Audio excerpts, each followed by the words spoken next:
सास की सहेली बनी बहू।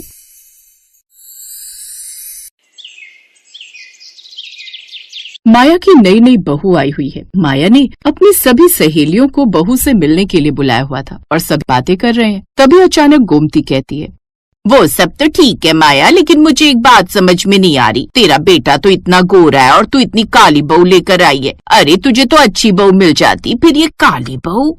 गोमती की इस बात ने अचानक सभी को शॉक में डाल दिया और तभी माया बोली, देख गोमती, तेरी इन्हीं हरकतों की वजह से लोग तुझे अपने घर के किसी फंक्शन में नहीं बुलाते। अरे मेरी बहू मुझे अच्छी लग रही है, मेरे बेटे को अच्छी लग रही है, तो तुझे उसकी बुराई करने का क्या हक बनता है? ये मेरे घर का मामला है, अगर तू बीच में ना बोले तो ही ज्यादा अच्छा है।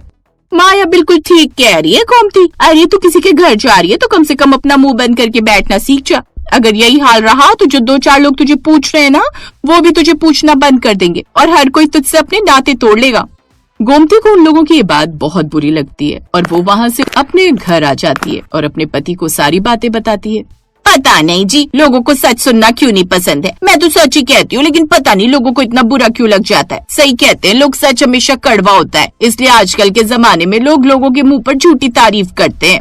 ये सब सुनकर गोमती का पति उसे समझाते हुए कहते हैं, गोमती, इसमें उनकी गलती नहीं है। अगर तुम्हें किसी की कोई बात पसंद नहीं आती है तो उसे इस तरह कहना समझदारी नहीं है। तुम्हें कितनी बार समझाया है कि अपनी इस आदत को बदल लो, पर तुम हो कि समझती ही नहीं। हर जगह अपनी राय मत दिया करो, कभी कभी चुप रहने में ही समझदारी होती है। तुम हर जगह बोलने लग जाती हो और अपनी राय देने लगती हो, तभी तुम्हारा दोस्त नहीं है। अजी आप तो रहने ही दीजिए, मुझे अपने जीवन में ऐसे दोस्त चाहिए भी नहीं जिन्हें सच्ची बातों का भी बुरा लग जाए। ऐसा कहकर गोमती गुस्से से अंदर चली जाती है। दरअसल गोमती हमेशा ही लोगों के बीच किसी न किसी के बारे में कुछ बुरा कह दिया करती थी, जो बात सभी को बुरी लगती थी। इसीलिए गोमती की कोई सहेली नहीं थी। ऐसे ही समय बीत रहा था। अब गोमती ने अपने बेटे विशाल की शादी प्रियंका से करवा दी। आज प्रियंका का अपने ससुराल में पहला दिन था। प्रियंका ने सबके लिए खाना बनाया और खाने के साथ हलवा भी। हलवा खाकर प्रियंका के ससुर बोले, अरे वाह बहू, तुमने तो बहुत अच्छा खाना बनाया है। ये बात सुनकर गोमती बोली, लेकिन हलवा तो अच्छा नहीं बनाना, न शक्कर का पता चल रहा है, न सूजी अच्छी तरह से भुनी है। ये बात सुनकर प्रियंका को बहुत बुरा लगता है, लेकिन वो कुछ नहीं कहती। अगले दिन प्रियंका साड़ी पहनकर बाहर आती है और अपनी सास से कहती है, माँ जी देखिए ना, ये साड़ी मुझ पर कैसी लग रही है। गोमती ध्यान से प्रियंका को देखती है और कहती है, साड़ी तो बहुत अच्छी है बहू, लेकिन ये कलर तुझ पर बिल्कुल नहीं खिल रहा। तू तो ये साड़ी किसी और को दे दे। प्रियंका को अपनी सास की ये बात बहुत बुरी लगती है और वो अपने कमरे में जाकर कपड़े चेंज कर लेती है। साथ ही वो मन में सोचती है, सासू माँ का नेचर कुछ अजीब ही लगता है मुझे। ये हर बात को इतने सीधे सीधे क्यों कह देती हैं? क्या इन्हें किसी को बुरा लग जाने की कोई परवाह नहीं है? ऐसे ही कुछ दिन बीत जाते हैं। एक दिन प्रियंका अपनी सास के साथ उनकी सहेली की बहू की बर्थडे पार्टी में जाती है। प्रियंका और उसकी सास सभी के बीच में खड़ी होकर बातें कर रही थी। तभी गोमती की एक सहेली कहती है, गोमती तो शिप्रा क्या कथा में क्यों नहीं आई? सभी सहेलियां तेरा इंतजार कर रही थी। सहेलियां? मेरी सहेली कोई है कहाँ पूनम? हर किसी को बस मेरी बात ही बुरी लगती है, इसलिए मैं जानबूझकर नहीं आई।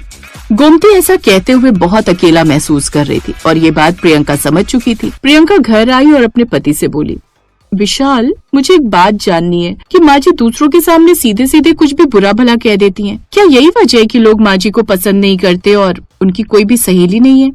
हाँ प्रियंका, तुम सही समझी। माँ हमेशा से ऐसी नहीं थी। पहले माँ का स्वभाव बहुत अच्छा था, वो कभी किसी को कुछ बुरा नहीं कहती थी, लेकिन लोगों ने उनका बहुत गलत फायदा उठाया और उनकी बहुत बेइज्जती भी की। इसीलिए माँ ने अपना स्वभाव बदल दिया और धीरे धीरे उनकी जुबान की कड़वाहट की वजह से कोई भी उनकी सहेली नहीं बची। माँ बहुत अकेली है प्रियंका।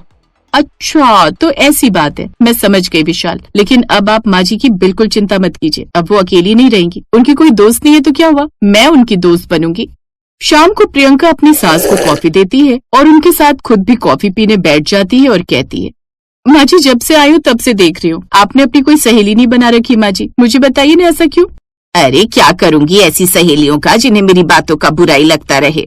माँ जी आपकी इन बातों के पीछे होने वाली तकलीफ को मैं समझ सकती हूँ। आप मुझे बताइए कि आखिर बात क्या है, मैं आपकी मदद करूंगी। और हाँ, कोई और आपकी सहेली हो या ना हो, लेकिन आपकी बहू आपकी सहेली है, इसीलिए आप अपनी बहू पर पूरा भरोसा कर सकती हैं। अपनी बहू के मुंह से ऐसी बातें सुनकर गोमती बहुत ही भावुक हो जाती है और कहती है, क्या बताऊं बहू, पहले मेरा नेचर ऐसा नहीं था, लेकिन मेरी सहेलियां हमेशा मेरे सीधे होने का फायदा उठाती थी और बहुत बुरा भला कहती थी। इसीलिए मैंने लोगों को उल्टा जवाब देना शुरू कर दिया और फिर वो धीरे धीरे मेरी आदत बन गई। अब मैं इस आदत को छोड़ना भी चाहती हूँ तो छोड़ नहीं पाती हूँ। मुझे भी बुरा लगता है कि मेरी कोई सहेली नहीं है, लेकिन अब मैं क्या ही कर सकती हूँ। सासू माँ, आप बिल्कुल चिंता मत कीजिए, आज से हम दोनों पक्की सहेलियां हैं। और रही बात आपकी आदत की, तो धीरे धीरे करके वो मैं सुधार दूंगी, फिर आपकी भी बहुत सारी सहेलियां होंगी। अगले दिन प्रियंका गोमती की सभी सहेलियों को खाने पर बुलाती है। उन सबके लिए बहुत अच्छा खाना बनाती है, सभी को खाना परोसती है। खाना खाने के बाद सभी लोग बैठकर बातें करते हैं। तब प्रियंका कहती है, आप लोगों को पता है, माँ जी आप लोगों को बहुत याद करती। वो हमेशा कहती है कि मेरी सहेलियों जैसी सहेलियां बड़ी किस्मत से मिलती हैं। अच्छा, क्या गोमती सचमुच हमारे बारे में इतनी अच्छी बातें करती है? हाँ आंटी, और इतना ही नहीं, बल्कि सासू माँ तो ये भी कहती हैं कि अगर मैं अपनी सहेलियों को कभी कुछ बुरा बोल भी दूं तो वो कभी बुरा नहीं मानती। वो वर्ल्ड की बेस्ट सहेलियां हैं।